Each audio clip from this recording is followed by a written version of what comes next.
I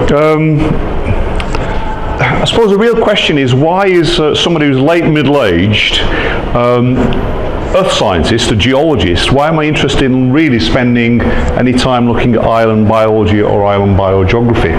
So I spent many, many years working on geological type projects. And some of my research has involved what we call regional geological studies. So this involves taking quite a large size fraction of the Earth and spending quite a few years working often with teams, trying to understand what's going on. And we had some big successes with some work on the Philippine plate, which is just to the east of our region over here. And then that was in the sort of very late 80s through to mid-1990s. And then when I came to Hong Kong, I hooked up with another guy, and we spent a lot of time looking at the collision of the Indian bloc and the impact it's had with Asia and the overall processes which are involved. So those things are quite interesting. And with regard to the latter one, the India-Asia collision is a very controversial subject.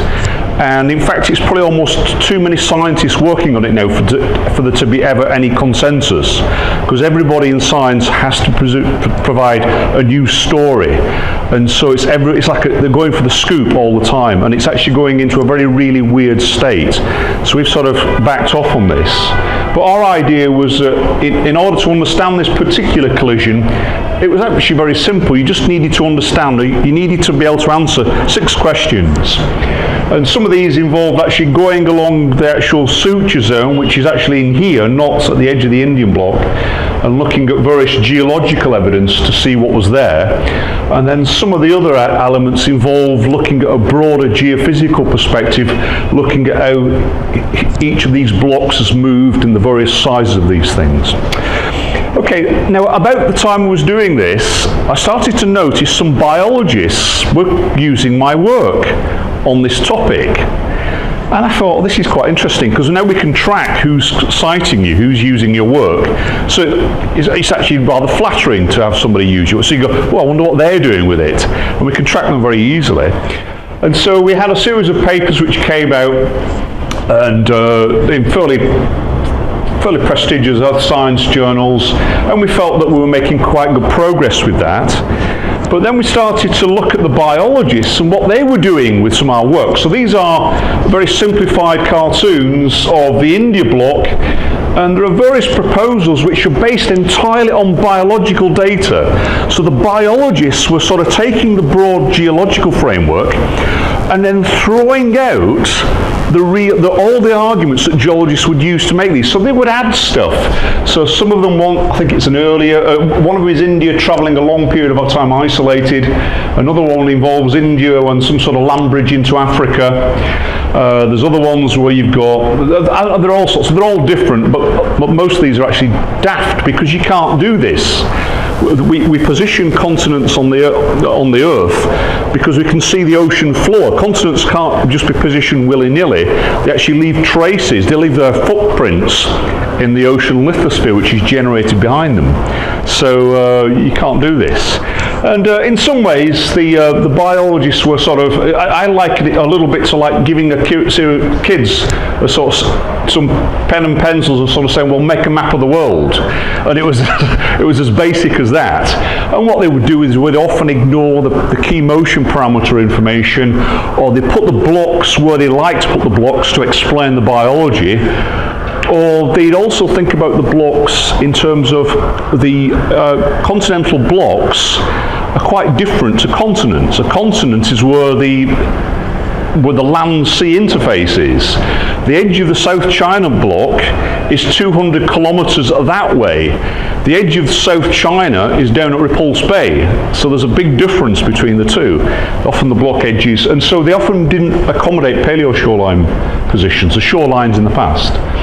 And also, it turns out a number of biologists actually believe the Earth has expanded and increased its volume by about 4 times since 200 million years ago, which to a geologist is plainly as daft as anything, because we're already on a planet which is 4.5 billion years old.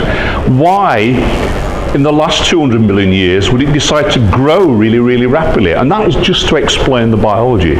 So anyway, I decided that I could have a go at this biological game, because it's like, well, some of the ideas are daft and they're going to get published. So we've actually managed to get a number of papers, I think these are practically all of them, since 2006, and it's got me into some really interesting areas in Madagascar, not to do field, well, bits of field work in Madagascar, Galapagos, looking at some really old stuff across the Indian Ocean. So it's been really interesting, and I've also worked with very, very different people. So I work with biologists, sort of climate oceanography modelers from a wide variety of countries, South Africa, Sri Lanka, India, America, all over. So I've got to work with a great bunch of very different people. Okay.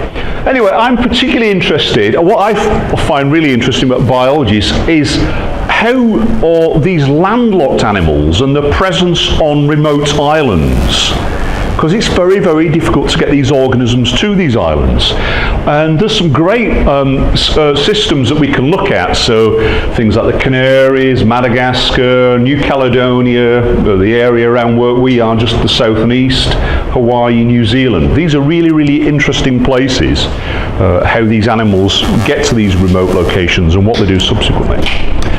Okay, now, biologists like marine islands, and the reason they like marine islands is because they enable us to look at a number of really important processes.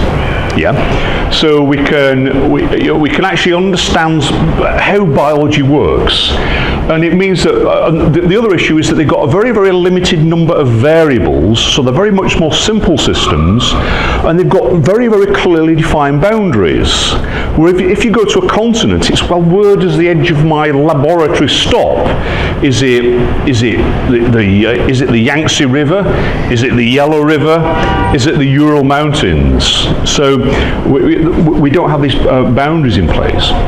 And biologists are particularly interested in looking at a number of different processes, how organisms colonize these remote locations, and then once the organisms got there, often it will diverge and actually start to speciate, and then what happens within particular lineages. So classic examples are the finches on Galapagos. So now there are about 11 or 12 different finch species out there, and the grants at Princeton University have spent 40 or plus years actually slowly tracking the evolutionary process with these organisms. And then at a bigger scale, then we can start to look at how collections of organisms start to assemble and how they start to interact and develop a community. Okay, right. Okay, so let's go back to the four founders of biogeography, and there are two people who I'll be very upset if you didn't know either of these people, Charles Darwin and Alfred Russel Wallace, who in the 1800s made key contributions in terms of evolution theory, both of them, and then in terms of the distribution of organisms. And they actually identified three types of island, just three types: recent continental, ancient continental, oceanic. And recent continental are basically islands which are very close. Hong Kong is a recent continental island. It's very close to the mainland, and during the recent low level, so sea level caused by the growth of the ice sheets, then they would connect up to the adjacent land masses. Another type of island are ancient continental, and these are supposedly isolated blocks of continental crust which are separate, quite separate from any continental landmass. So these include Madagascar, Seychelles, or this is what Wallace included. In fact, Wallace got some of these wrong because he didn't understand the geology. And then the final group are oceanic islands, which are effectively volcanic islands which have grown up from the very deep seafloor and have effectively emerged as completely blank slates at some instant. And then subsequently organisms can then colonize them. In the other cases then, clearly they're not blank slates necessarily. They could have actually had organisms transported with them. Okay, so So my thought was, well, hold on a second, Darwin and Wallace, they're 1850s, 1880s, in terms of the big works that they wrote. But a lot has happened to the Earth. So we've got biologists using a scheme which dates from 150 years ago. And my idea was, hold on a second, I know a lot about the way the Earth works, and there have been important developments. Continental drift theory was proposed about 100 years ago. And plate tectonics was developed in the 1960s and 1970s. We also know a huge amount about the oceans, ocean circulation, atmospheres, all these various processes which also impact. And so I thought, well, maybe we can perhaps have a go at trying to redefine the Darwin-Wallace scheme. So what I did was I contacted the journal Biogeography, because I used to be an associate editor, and said, look, I'd like to write you a series of papers. I want to take the old Darwin-Wallace scheme and completely gut it and then rebuild you a new one. And so they said, oh, that's really interesting. And the other thing was, if I wrote it as a series of papers, they're relatively bite-sized chunks. To do it in a big textbook, because it would be very, very difficult to keep track of all the discussion, was to do it in bite-sized chunks. So I said to them, okay, yeah, let's do this. And so what I wanted to do was, what Darwin and Wallace did was, when they labelled their islands, they actually stuck together two pieces of information. They stuck together biological information and geological information to develop their classifications. They weren't simply physical descriptions, they actually have a biological element to their understanding. So my idea was, first of all, let's strip the two, keep the two separate, so we'll actually have a system for classifying the biological components, in particular how the original ancestor got there, and then what we'll then do is we'll also have separate descriptions for the island types. Okay, so what I thought, and these are really for organisms which are landlocked. So I'm not so interested in like the things like spiders, which can travel huge distances by creating effectively like a float and traveling high in the atmosphere. I'm looking at the landlocked organisms. And so we can have a recent land bridge. So this is a Chinese cobra. We can have a recent ice bridge. Relatively small proportion of cases this happens, but on some of the high latitude locations, then some of the animals have walked in, certainly the Arctic fox, onto various land masses during the last ice age, and then as the ice has retreated, then they become isolated. The other class of organisms are overwater dispersed. These are organisms which have arrived on an island having been transported on a raft or a tree trunk or something floating. These animals get washed out to sea and effectively clamber aboard something floating, and then they end up somewhere they were anticipating, and then re-establish a new lineage elsewhere. And then the other type of organism are these what we call deep time vicarians. These are organisms, when you get a continental breakup, these are organisms which get left behind on a small landmass. There are very, very few of these around on the true islands. Just a couple of amphibian clades on the Seychelles. Whereas if you read Darwin-Wallace, you think that these deep time vicariants are quite common. In fact, they're very, very rare. There literally are just about 4 or 5 genera which can be assigned to this category. Okay. So we've got rid of the biological components, so that's the fur bit of biology. So we've gone back and I've gone through all the rationale for re-establishing these ideas. But what we can then do is, if we look at the various physical island types, what you can actually do is you can identify 27. If you look at all the geology and all the geophysical information, so you can separate continental into 9. These different arc ones, 5. So yeah, you come up with quite a bit, and you also get some ones which are very, very difficult to categorize based on their really, really weird geological positions. They're just in really, really strange places, and it's very difficult to apply a formal name to them. Okay. Okay, and so this is just to go through continental, so we can take out things like shelf, Great Britain, Hainan, Hong Kong, orogenic margin, Taiwan, which is where we've got a big collision. Taiwan didn't exist. 5 million years ago, all of Taiwan was below the sea. There was a collision, and Taiwan's popped up, and now it's 4 kilometers elevation. We have some shelf volcanoes, Jeju, south of Korea, isolated block, Madagascar. So we've got these different categories here that I don't want to go through in detail.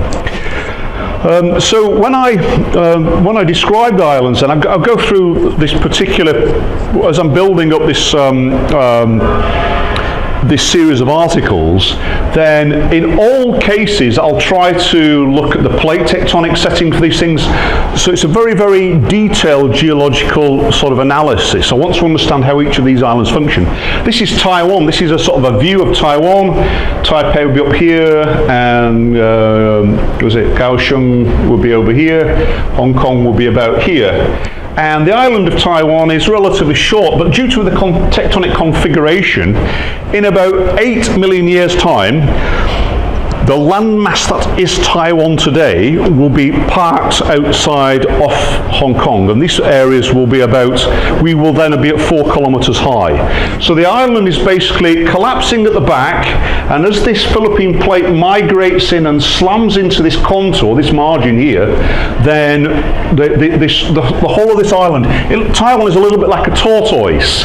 It's sort of longish and got a big lump, and it's just going to slowly tortoise its way down this margin over the next 5 to, so I guarantee that in about 8 million years time this place will be very, very different. Yeah.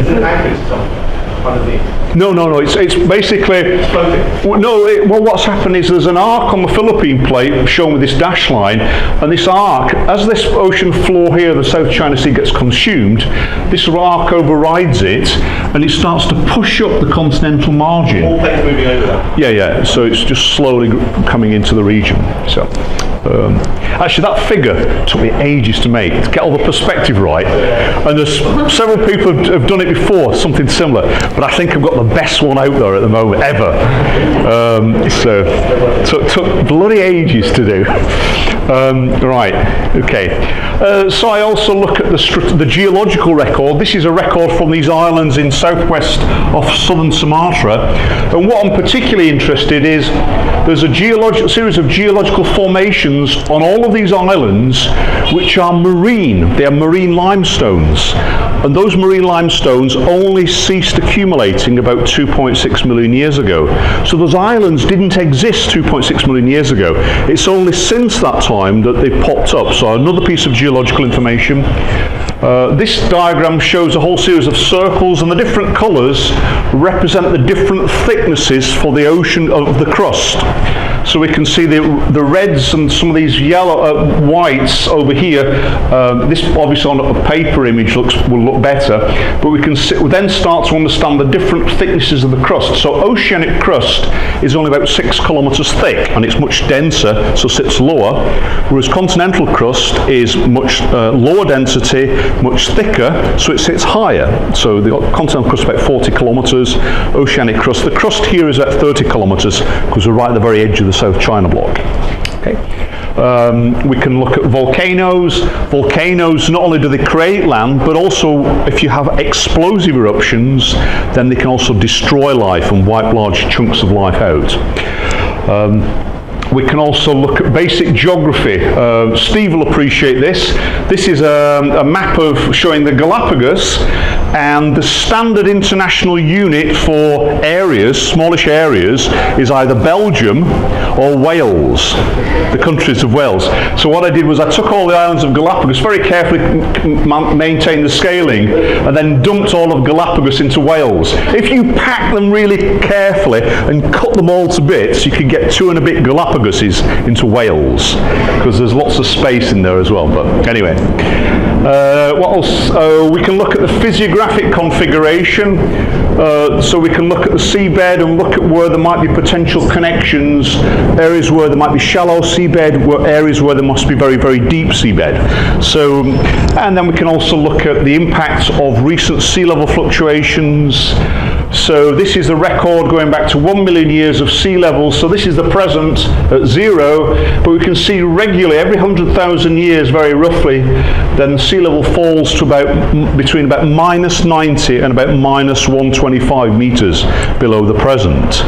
And the impact of that is that on islands, say like Galapagos over here, if we drop the sea level very simply, then we can start to see that some of these islands will get much larger and some of them will start to connect. So we've got to put all this into place. This is a diagram showing the paleogeography. So this is Earth 100 million years ago, and this is India, Madagascar, Africa, Australia, some bits of seabed which are now sunk in the middle of the southern part of the Indian Ocean, Antarctica, and then you can see in this diagram over here, then shallow seas would have covered the northern part of India when it was sat well below the equator.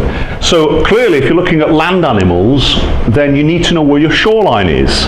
So in all cases, I try to and build up all this information. We can look at ocean circulation patterns. This is a map of ocean circulation around Madagascar, and if we're going to take animals from Africa onto Madagascar, then we also have to consider the effect of sea level ocean circulation if it's going to transport organisms on vegetation rafts. You cannot take certainly a mammal off Africa and take it to Madagascar now, because what happens is the organisms get trapped in these eddies. So they come out of a river, and as soon as they basically try to cross over, they then get carried southwards down and just spat out in southern Africa. Yeah. Well, I'm actually doing something right at this very instance. I'm sort of looking at that on some of the Sumatran islands at the moment. I'm right in the middle of writing some ideas up on that. And then the other issue is to look at paleoclimate. So this is a diagram which shows differences in temperature and precipitation between the Cretaceous tertiary boundary 65 million years ago and the precipitation. We've got temperature, precipitation, so we can see that in some areas there have been quite dramatic changes. So if we're going to look at the organisms, then we need to also factor in that climate has changed subsequently. We cannot assume the present day systems are the same. Okay, right. Anyway, so that's the sort of that's the geological aspect. But what I really think you might find interesting now is this idea about how we describe island biological systems. And the problem with, if we take a load of organisms on an island, the big problem is, how do we describe them? How can you take this 40, 50 different species of, say, frogs? How can you possibly come up with a sentence or a statement which summarises that biology? So we get these very, very bland or very, very general statements. So you might get high levels of endemism. The biota shows many similarities with that of the nearby land mass, or the land mass hosts a number of electoral taxa. These are useful, but they're not exact statements. They're sort of very, very general statements. So when I started to think about this island biology project, I thought, well, how can I, because I've got to take lots and lots of different islands, how can I have some common system to make comparisons? Because otherwise I don't want to use these loose phrases. I want to be able to do something quantitatively if I can, because it makes it much easier. I want to be able to compare things. So I was very interested, can we develop a scheme, and can we also make it very simple to explain stuff? Okay. So, well, I thought about it, and the idea dawned on me when I was looking at the data from the Seychelles, because the Seychelles has got some stuff which must have arrived recently, and some stuff that's been there a very, very long time. And so you often hear of endemic species, but there are different levels of endemism. Some stuff's been there for a very long period, some stuff's relatively new. And we can see this with, I'm going to make use of the taxonomic framework that or classification schemes that we apply to animals. So this is a particular bunch of frogs which live in New Zealand, which are so distinctive from anything else, they actually belong to their own family. So they're actually quite different, very, very deeply different from anything else on the planet. Okay, and what we're going to be looking at mainly are amphibians. So these are the caecilians, which are these strange-looking organisms. I'm not sure if I could pick one up actually. If I saw, I'm a geologist. I'm not a biologist, but they look a bit. But anyway, these effectively these blind snakes, are these typical frogs. Then we get the non-aquatic squamates, and we would then want the non-flying, non-aquatic mammals. Basically, all these things are physically tied to the ground or trees. They don't really want to be in water. Okay. And this is the scheme here I've got, but it's a very complicated diagram. So I'm going to break it down into very, very nice bite-sized chunks. Okay. And what I'm going to do is I'm going to make use of this taxonomic rank. So at the lowest level we describe species, and then we allocate species to a genus, then we allocate one or more genuses to a family, and then within then families can be lumped at a higher level in terms of orders. So these are the taxonomic ranks. And we can go through this. We're part of the human species, so we're quite diverse superficially, but we can see that in terms of the family tree for, at the family level, this is the family tree for the hominids, but we can see that we actually sit on this branch here. So the first divergence of early split was with orangutans, then the gorillas, and then humans pop off, and then we have the more recent split between the two chimpanzees, the bonobos and the main chimpanzees. And so we've got Homo sapiens, we belong to the genus Homo, our family's hominids, and we belong to primates, which includes things like lemurs and tarsiers and lots of really quite very, very different things to us. Okay.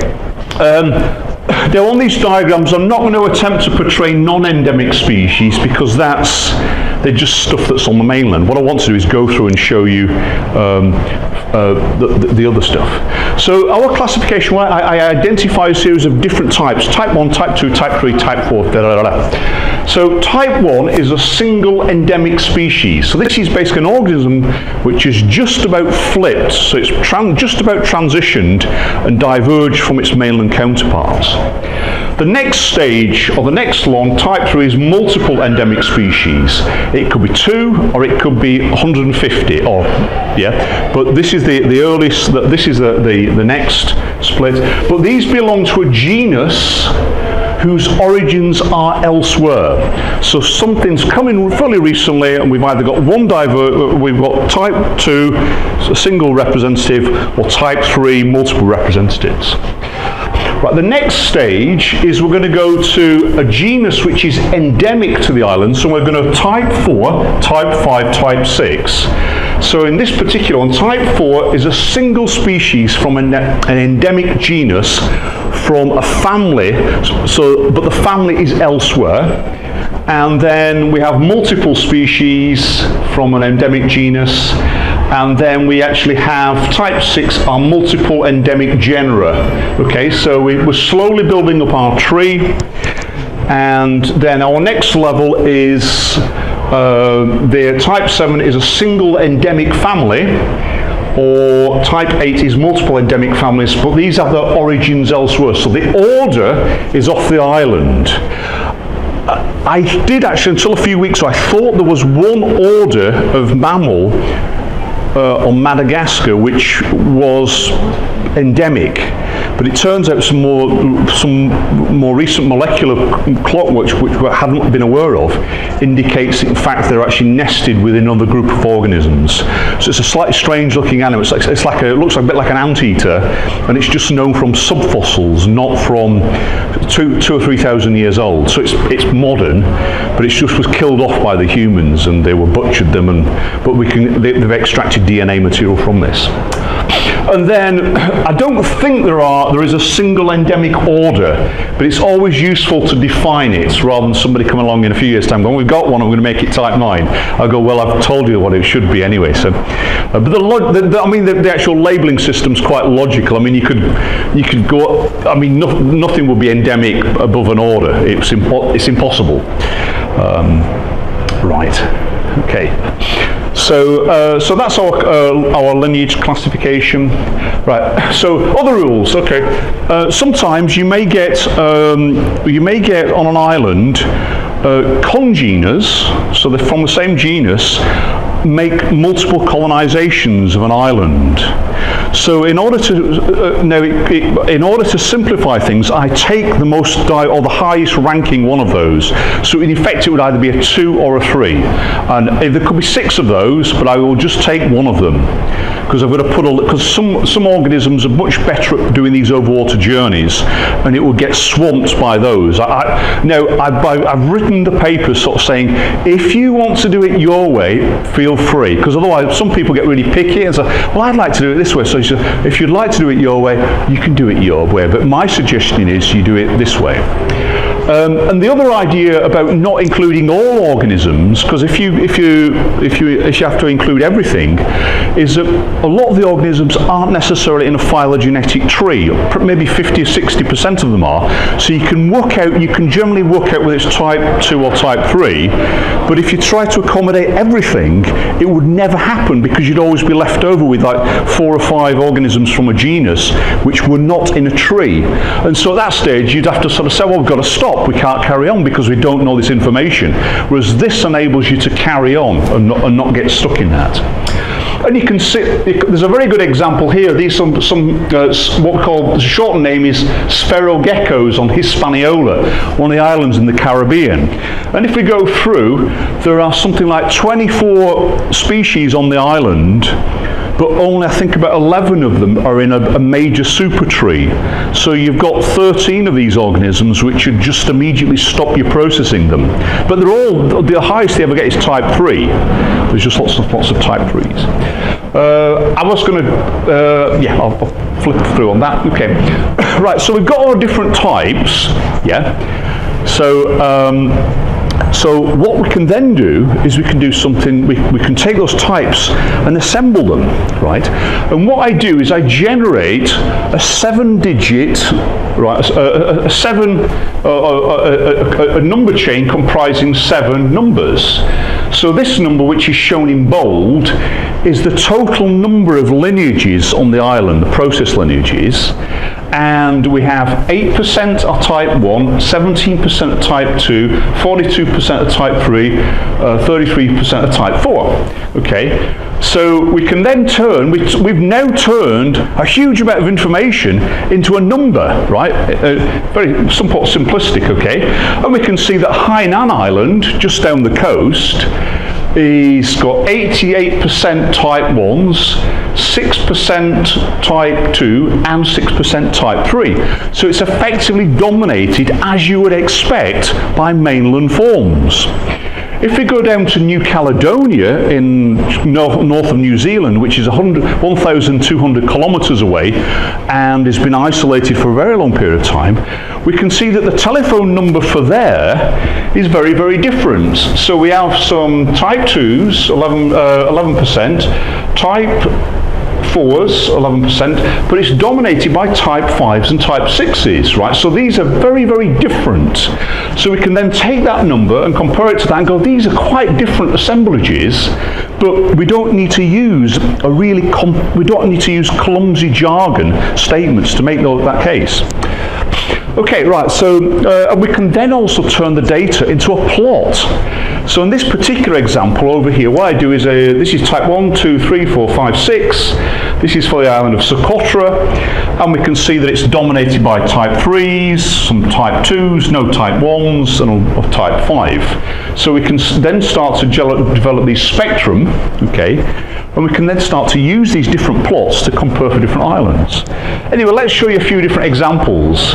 So I'm going to show you initially some what we call shelf islands, these islands which have got very, very shallow connections. The shelf island is a little bit clumsy because all course, Taiwan is, I include Taiwan, but that is actually also is a different geotectonic setting, but I can show you that it's still a shelf island, functions as shelf island, and I can also include Tasmania. So if we go across here, okay, right, so if we go to Great Britain, all of the organisms are type 1s. This is not surprising. Most of Britain was covered on ice sheet until about 10,000 years ago, and the southern half of Britain was connected up to mainland Europe. So it would be almost impossible for there to be any endemics on Britain, yeah, because it's young, the land surface is very, very young, and it's had an open connection to northwest Europe.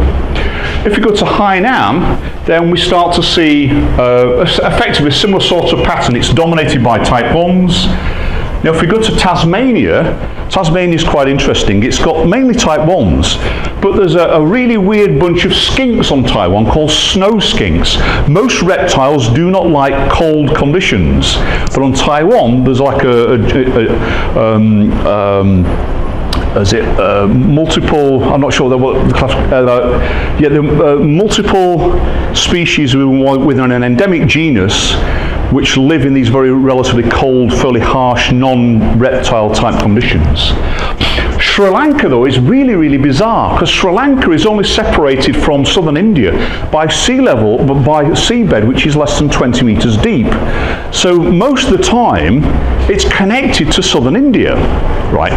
So when I first looked at the Sri Lanka data, I thought, oh, this is at first I wasn't going to bother processing it, because it takes ages to code these all up. You have to go through all the species lists and work out how they're all related, and it can be quite time consuming. And but what I realised with Sri Lanka is it's got these high-end lineages, and it's also got lots of them, 55 different lineages. And what happens with Sri Lanka is, if we think of Sri Lanka as being like a sort of teardrop, then the southwest corner of Sri Lanka has got a very, very different climatic regime to the area which connects it to southern India.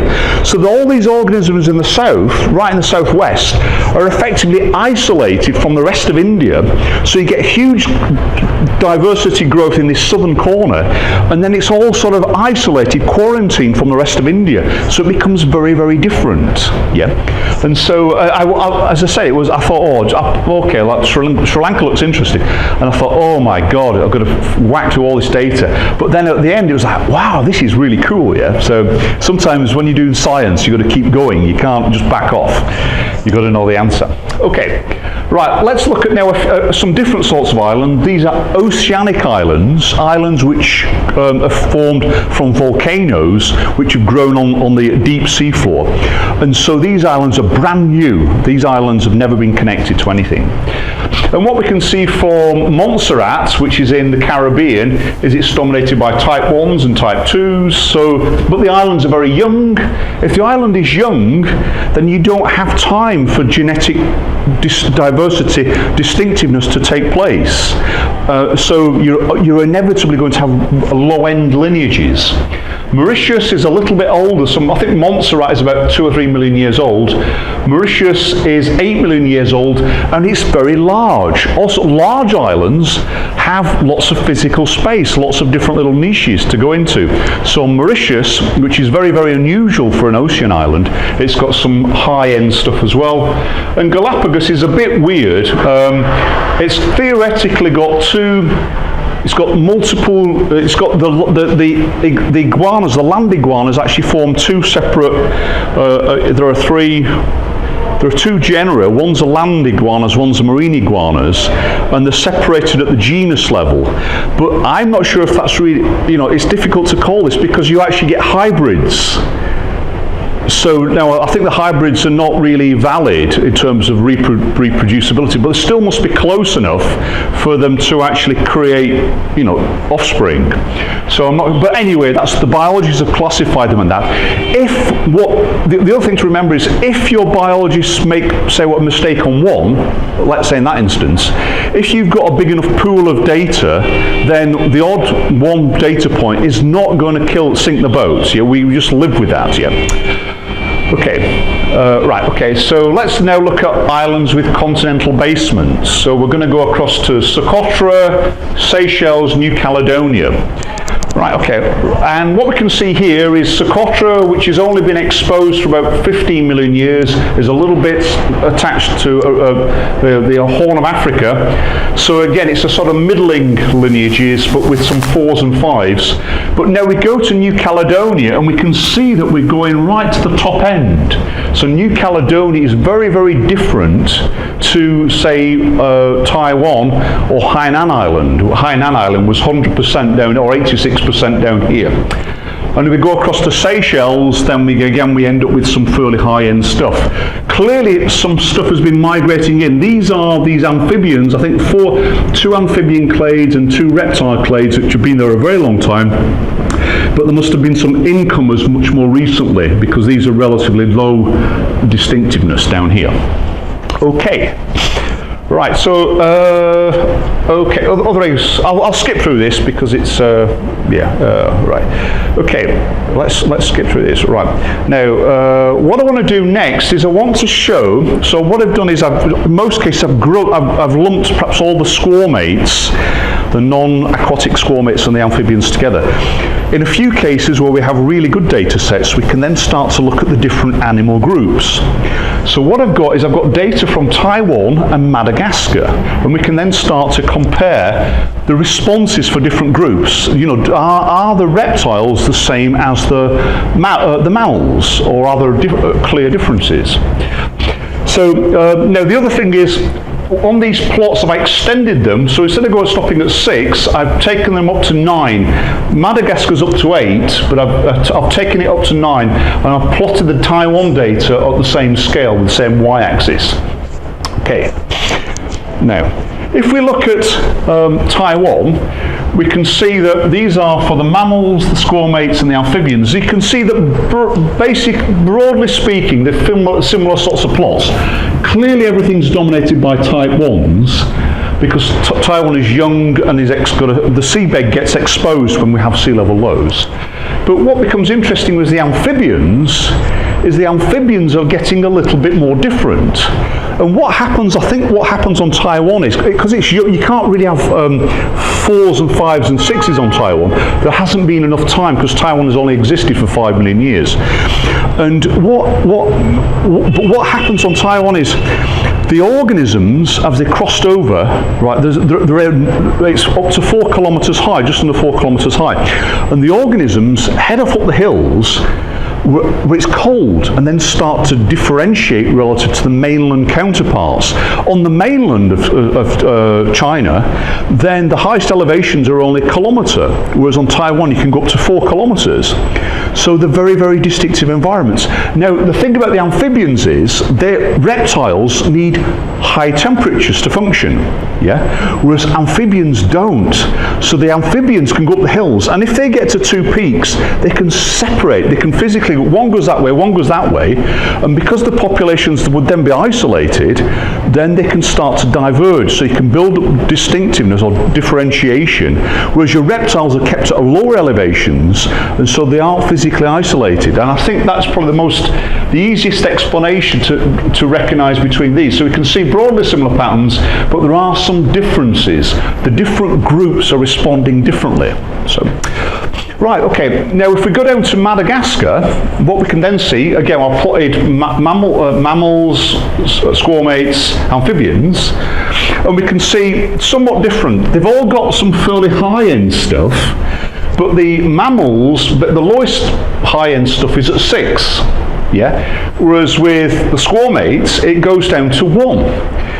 And what it means is that the mammals have not crossed. There hasn't been a successful colonisation of Madagascar by mammals for about the last 20 million years. Whereas with the reptiles, they're much better able to do these long sea journeys. So when a little sort of squamate gets washed off, a reptile are hard as nails, whereas a mammal, you know, if I put you in the sea on a hot summer's day for 5 hours, you would die, because you will get hypothermic very, very rapidly. Yeah, we might think, oh, it's nice warm water, but it's not. It's actually, we will get cold very quickly. And so mammals really do find these journeys very, very difficult to do. Whereas the squamates are pretty tough. I mean, they're small and basically, they will eventually make it. And the same with the amphibians. The amphibians are mainly high-end stuff, but there must be some recent stuff which has come in.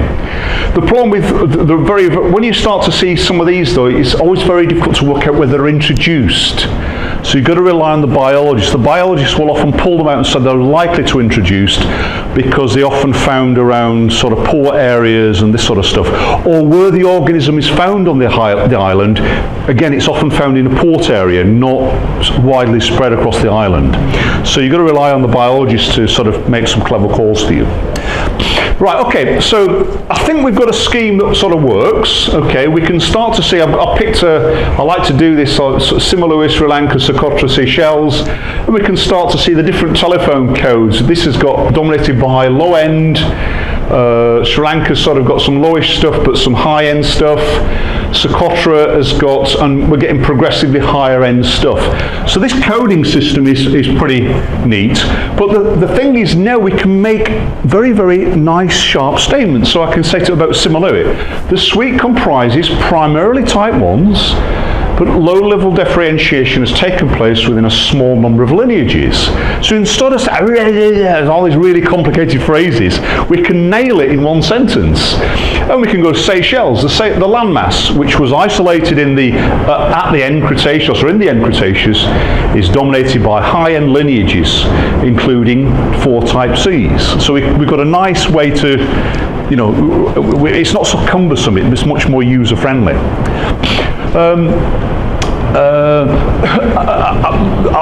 Because this projection is relatively small, I won't go through these next couple of panels in detail. We can also test paleogeographical models. Geologists want to know not what the geology, the rock types are, but what sorts of environments were at a particular time. And if we've got an island which is either recently been exposed or was exposed a long time ago, if it was recently exposed, we'd expect lots of low-end stuff. If it was been exposed for a long period of time, we might expect some high-end types. Okay. Now, if we go down to Southeast Asia, which is a very complex tectonic area, the various blocks have been moving up and down with quite varied sort of rates and things. So we can use this scheme to actually then sort of test paleogeographical models. I would show you, but it's difficult to pinpoint it wouldn't be so clear. So I won't try and attempt to do that. Okay. So I'll flip through those two things. Okay. All right. Okay. Right. So anyway, when I wrote this paper with a guy called Mark Careen from the Natural History Museum, the journal asks us to write a very, very what we call a structured abstract, and I wanted to point out limitations to the scheme, and I said to them, well, can I introduce another element to your structure? Can I have a separate structure called limitations? Because I didn't want the limitations to be embedded within the main conclusions, because it looked negative. I thought if we can separate them, there are limitations, but let's try and isolate the two. So there are limitations. One of them is how we define taxa, because different scientists will sort of say, I think I think we lump all those into one genus, or they might split them or group them or whatever. So we're reliant on humans to actually, who've made these calls, often in the distant sort of scientific past. Other issues are human-induced extinctions. So in some cases it will be very difficult on some of the islands, perhaps in the Caribbean, to do, certainly with the mammals and certainly with the megafaunas, to actually apply this. Reptiles and amphibians perhaps not so bad, because humans don't actively chase down reptiles, or not completely wipe them out. Whereas with mammals they would do, or let's say the large birds, the dodo bird. So we couldn't use that.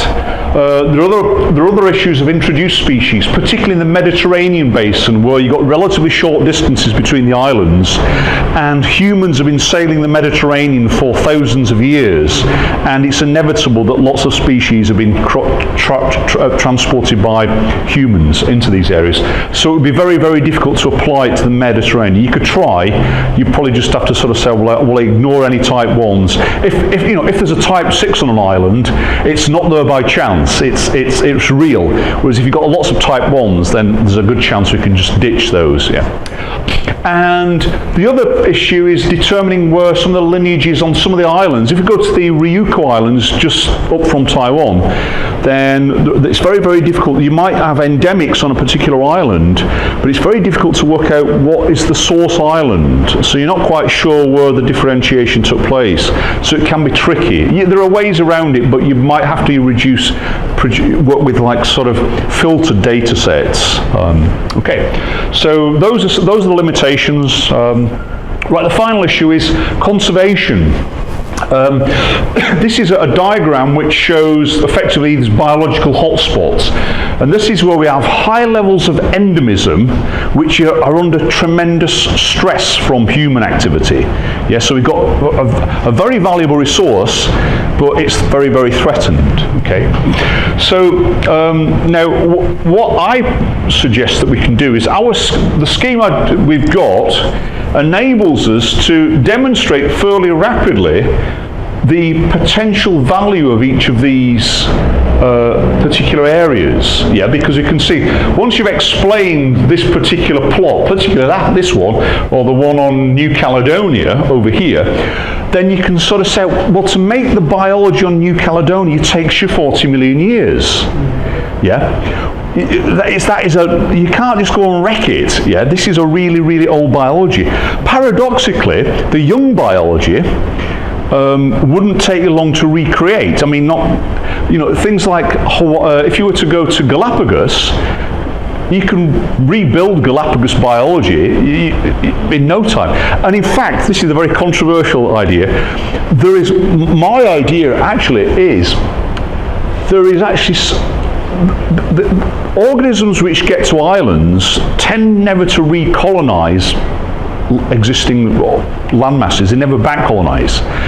So biologically, they're sort of side plots to a story, but they will have no impacts of the overall biology of the planet in the future. Do you follow? So there'll be some argument. There's some argument that you can say, well, let's put all heavy industry on Mauritius and Hawaii. Let's, rather than trashing the continents, let's put all the stuff, because yes, it wouldn't be good, but the reality is it wouldn't affect the overall biological development of the planet. Now I know that's thinking out of the box, but it's an interesting idea. If you follow the idea through, you think, oh well, hold on a second, there's an interesting argument, at least to discuss. Yeah. So anyway, I think that's it, chaps. Yeah. Okay. Right. That's it.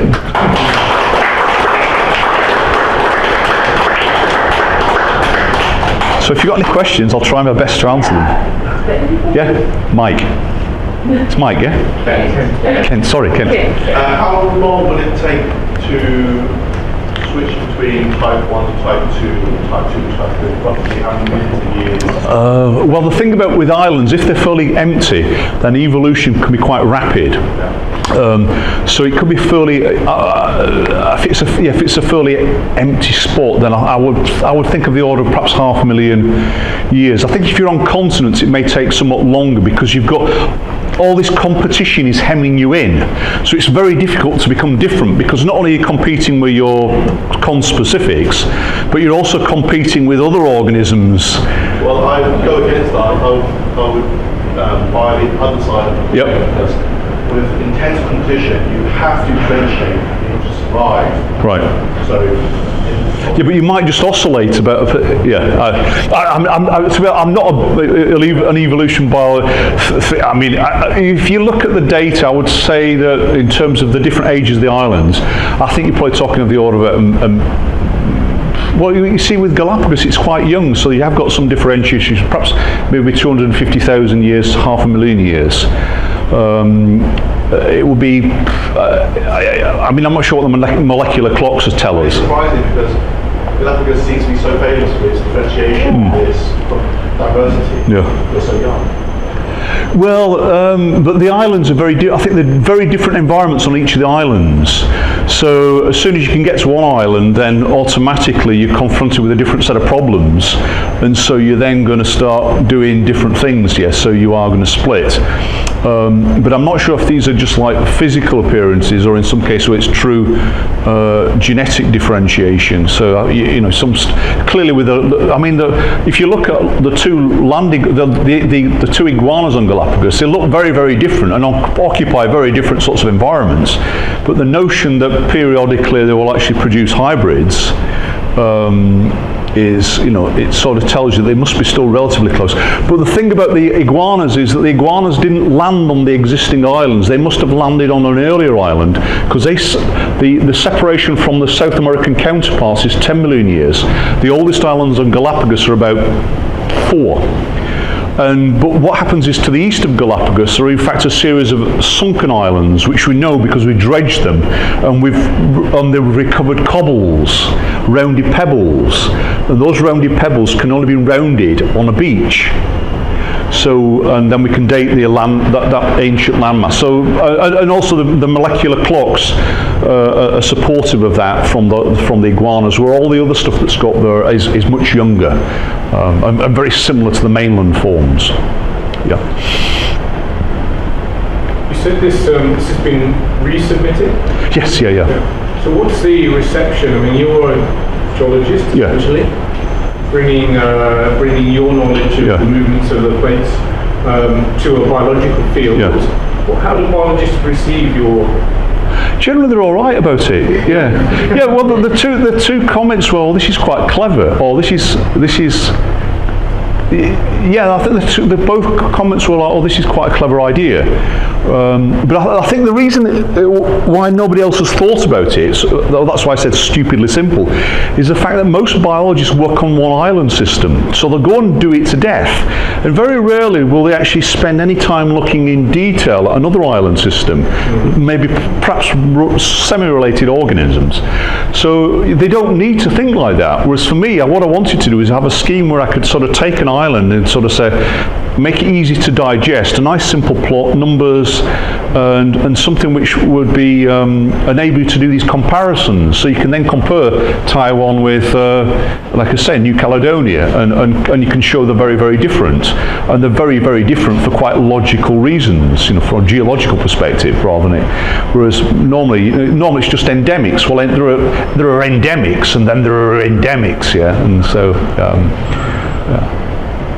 But yeah, I mean, hopefully they'll. That's quite endemics. Sorry? What is an endemic? Endemic is something which is just found in one particular location. So you might have an island endemic, or you might have like an archipelago endemic, but effectively they're found nowhere else. So yeah. What do you see the potential for modeling? Like, since we know we have like mapped the geohistory of it. Yeah. Can we do, because I'm more concerned about diversity. Yeah.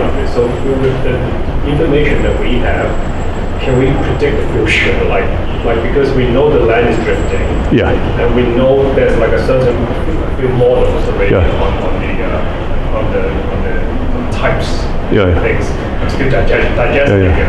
But is there a chance to do a prediction for future? Well, you could do, but I mean, it wouldn't make any. I mean, the thing is, it is what it is. Yeah, I mean, you can make predictions, but stuff, and we wouldn't know. I mean, it's much on a time scale that is hundreds of thousands, if not millions of years. Yeah. You could do. I mean, there are plate tectonic models. I mean, in 40 million years' time, Australia will have basically collected up most of Indonesia on its leading edge, and Australia will be pretty much, Perth will probably be fairly close to us. or perhaps a little bit further up towards Shanghai. So now that is much more predictable because you know that plate is moving in a particular way and it's fairly large, and it's quite. I'd be quite happy to lay money on that. I'm quite happy to lay money. Definitely have to lay money on Taiwan, crawling around the margin. Goodness knows what the people on the mainland will do, but it's moving. It's bloody moving. There are awkward buggers on Taiwan. So yeah, I mean, it would be good if you could predictions. I mean, for most biologists, the predictions are the next 100 years. I mean, it's fairly obvious. If you like destroy lots of habitat, then you're going to destroy lots of biology. Yeah. So, okay. Having these tools to simplify this, I mean, I can see the likes of journalists, for example, wanting to pick winners in this case. Yeah. You know, make a kind of a league table of which of these kinds of islands do we need to look after more. Yeah, yeah. Look at that IUCN, the Conservation International hotspots. Yeah, yeah. And then you boil that down, looking at the individual shapes of those graphs that you've got. Yes, yeah. And then you make these winners and losers, don't you? I mean, No, I don't think. I think what you do is you use the argument when it suits you. I think you sort of say if you've got endemics, fine, but you don't raise the issue that you can compare them. But if you're on New Caledonia, I think you'd be crazy not to start going, well, actually, this guy Ali has sort of demonstrated that our biota is incredibly valuable. But the problem in New Caledonia, it's like the French. It's basically where the French get all their nickel from. So it's just a great big like bloody nickel mine. So, or certainly a large part of it because of some interesting geology there. So it just gets parts of it get trashed, and you think, well, actually, this is crazy. If you could just have a reason to stop that. Or places like, certainly Madagascar. There's only like I think there's about 3% of the original rainforest left over. So you think, oh my God, you know, this is an extra. If it means if some person in government who can actually do things actually takes this on board, then it's an extra tool, isn't it, in the conservationist armoury sort of thing. So, looking at that map, my first thought would be the volcanic distribution. Like Ring of Fire, Mediterranean, Yucatan. So it seems like your red is highly linked to volcanic activity. Because you're creating new land. So, and often they're isolated. So, I mean, you go down to East Indonesia, or at least when I went there many years ago, and because it was so physically isolated, then it was difficult for anybody to justify setting up mining operations. It's much easier to go to Borneo or Sumatra and just set off and you can sort of chop down tree after tree after tree. If you go out to like the Moluccas, then all these little, it's a pain in the backside. It's much easier to wreck a big island than a little island. So, but yeah, I mean, little islands are inevitable. If you can get something onto an island, then fairly geologically quickly, you'll then start to differentiate with the biology elsewhere. So islands are going to be useful. But there are things like on the southern tip of, as Gert will tell us, on the southern tip of southern Africa, you have the sort of Cape fauna, and that's very, very distinctive and very, very unusual. And also in the Western Ghats on India, where you've got basically a very, very high sort of ridge mountain system on the western side of the land mass, and you've got high elevations, lots of rainfall, so you've got incredibly diverse sports. So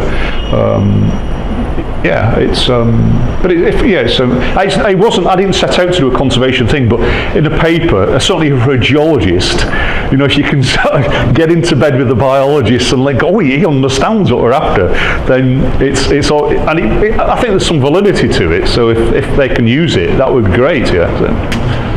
Hello. How much do you think about, or how much does it influence like climate science in what you do? I mean, there's obviously a lot of biology and geology, but in terms of the predictions of kind of sea level changes and things like that. Oh no, you can't. No, there's nothing. Yeah, it's because we're looking at effectively the existing record. It's not telling us about what's happening into the future. No. It's not the right sort of tool to. It's not. You can't, I don't think you can. I couldn't. If you can think of a way to use it, then let me know, because. But I don't. I mean, it's what you've got, and that effectively it's like evolution, and evolution is not working on the sort of timescales that is of interest to sort of climate change related issues. So yeah. All right, can I go on to drink some beers now? Right, I want to go down the hill. Oh, you say one for me? Oh, bloody hell, brilliant. Right, okay. Right, I better watch it. I don't want to spray beer on things. Right, right. Thank you. Yeah.